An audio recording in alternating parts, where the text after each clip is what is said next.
Se você chegou até aqui atraído pelo título do vídeo, é muito provável que você já conheça o protagonista desta nossa história, o bruxo Geralt de Rivia, que é uma criação do talentoso escritor polonês Andrzej Sapkowski.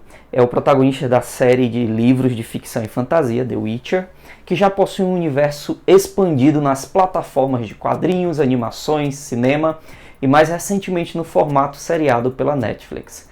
Este livro aqui é intitulado O Último Desejo, é o primeiro livro da série que compõe a saga deste personagem e é sobre ele que nós vamos conversar um pouco hoje.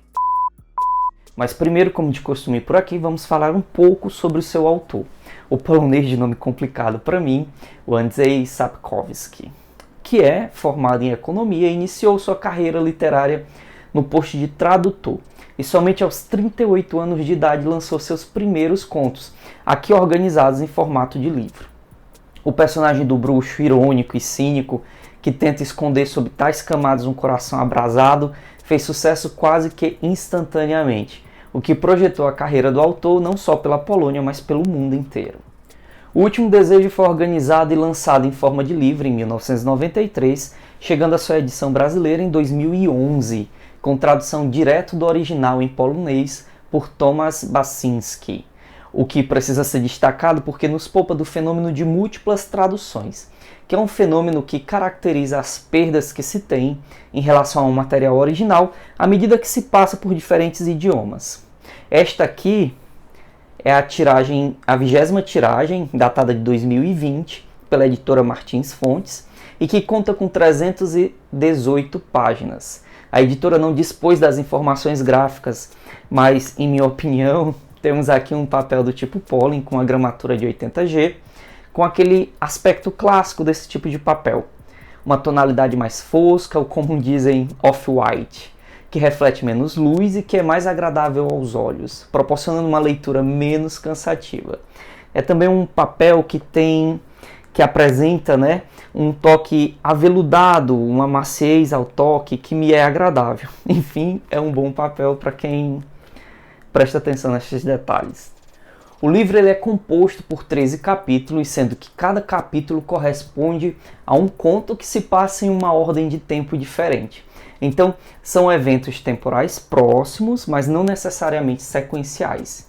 E não se preocupe que isto não atrapalha o entendimento da história, mas sim proporciona um dinamismo ao livro. Na verdade, este foi um dos pontos mais positivos para mim.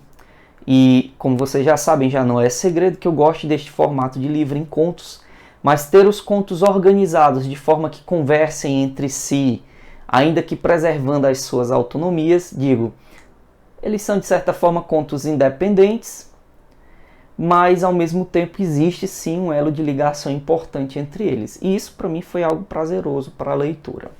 Ao mesmo tempo, me fez entender o quão lógica era a sua adaptação para as outras plataformas como videogames e o cinema, pois este aqui é um formato que funciona muito bem nestas outras mídias.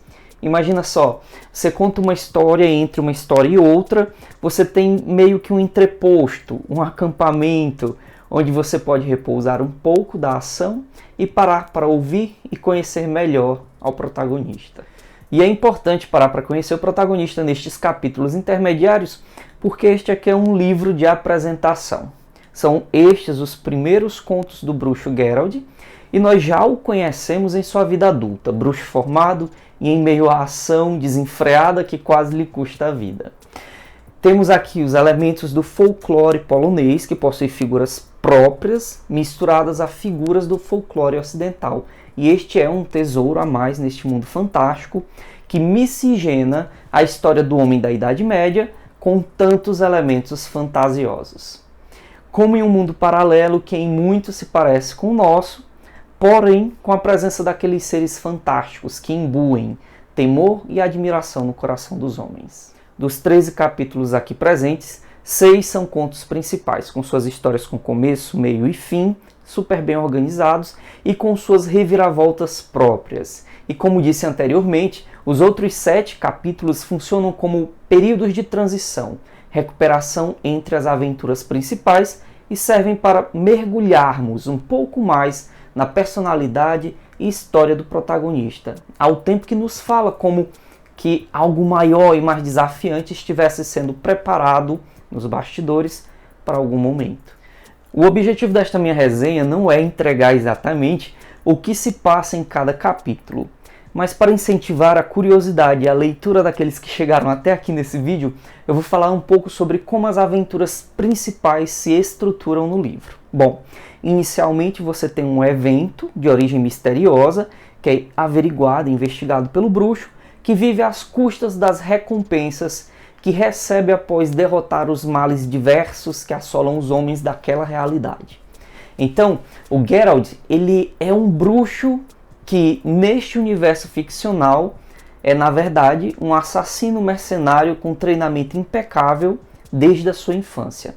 Treinamento este que inclui uma série de experimentos de batalha, resistência e, ainda assim, uma experiência com infusão de substâncias que alteram de forma irreversível o organismo daqueles indivíduos. Tanto que muitos deles morrem no processo e os poucos que sobrevivem não são mais sequer considerados humanos. E é por isso que os bruxos são tidos como párias dentro da sua sociedade, temidos, porém necessários. E enquanto existe a necessidade da sua presença para saciar as necessidades e a segurança de um povo, eles são tolerados. Quando não mais existem estas necessidades de segurança, eles são simplesmente expulsos, com os bolsos nem sempre contendo o pagamento inicialmente combinado para as tarefas de proteção e extermínio. As missões então nos apresentam um mistério ligado a uma criatura fantástica, cuja identidade e o comportamento são esmiuçados ao longo da história, bem como vamos percebendo o modo de ação, a inteligência irônica e o processo de amadurecimento do nosso protagonista. Nos primeiros contos aqui, o Geralt vive suas aventuras de forma solo, ou melhor, com a companhia de seu cavalo, mas ao evoluir das histórias, outros personagens passam a permanecer, formando um elenco de coadjuvantes.